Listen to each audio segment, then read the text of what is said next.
सागरदिघी के बेलसंडा इलाके में मंगलवार शाम गैस सिलेंडर फटने से एक घर में अचानक भीषण आग लग गई। बताया जा रहा है कि हादसे में करीब 10 लोग झुलस गए हैं। प्रत्यक्षदर्शियों के अनुसार शाम के समय अचानक घर में आग भड़क उठी और देखते ही देखते सिलेंडर फट गया। इसके बाद आग तेजी से फैल गई और घर में मौजूद लोग लपटों की चपेट में आ गए। बता दें कि स्थानीय लोगों ने तुरंत घायलों को बचाकर सागरदिघी सुपर स्पेशलिटी अस्पताल पहुंचाया, जहां उनका इलाज चल रहा है। साथ ही इस घटना की जानकारी दमकल विभाग को दी गई और दमकल की एक गाड़ी ने मौके पर पहुंचकर आग पर काबू पाया। वहीं घटना की गंभीरता को देखते हुए सागरदिघी के बीडीओ संजय सिकदर और ओसी अभिजीत सरकार भी मौके पर पहुंचे।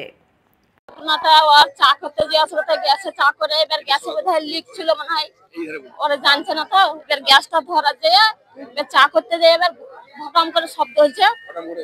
আর আমার ছেলেটা জ্বলছিল, এবার জ্বলছিল বের হতে পারেনি। আমার ছেলে গোটায় পুড়ে জ্বলছে গো, একবারে ঘর বাড়ি সব পুড়েছে, ছাগল ভেড়া সব পুড়ে জ্বলছে। মেলা লোকের ঘরে আমার 4-5টা পড়ছে, একটা ঘরে কি করে আপনারা ব্যবস্থা করে দেন গো। না আমার বাড়ি পুড়ে না, আমার ভাগিনার বাড়ি।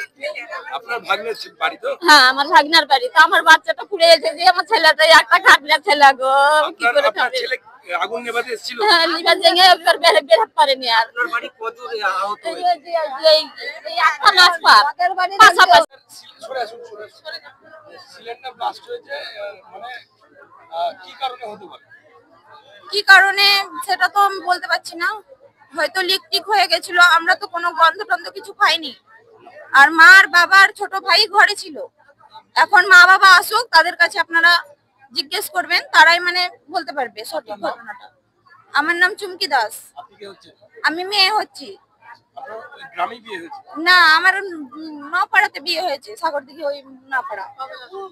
কোথায় ছিলেন আপনি যখন? আমি মানে বারান্দায় ছিলাম, আর মা বাবা আর আমার ছোট ভাই ঘরে ছিল। ওনাদের বাড়িতে এখন কি রান্না করছিল জানি না, আপনার ওদের বাড়িতে রান্না করছিল, হঠাৎ দেখি আগুন। এবার চিল্লাচিল্লি পাড়ার ছেলেপিলাতে করে। হঠাৎ আমরা যখন বেরিয়ে আসলাম তখন দেখা যাচ্ছে যে একবারে ধুধু করে আগুন গেছে। পাড়ার ছেলেপিলা যত রকমের বাড়ি থেকে বালতিতে জল টল নিয়ে ট্যাপ মোটর থেকে নিয়ে যত রকম চেষ্টা করে নিভাচ্ছিল। এবার যখন বড় গ্যাসটা বাস্ট হয়ে যায় তখন ওরা যারা নিভাচ্ছিল ওই গ্যাসের ওই গ্যাস ছড়েছে আর চোখ মুখ বুক মানে বিভিন্ন রকমের আকারের মানে সব ক্ষতিগ্রস্ত হয়ে গেছে। 10 জন। Bureau report PVTV news. Raniganj में इतने लग्जरी रूम, वो भी इतने कम प्राइस में।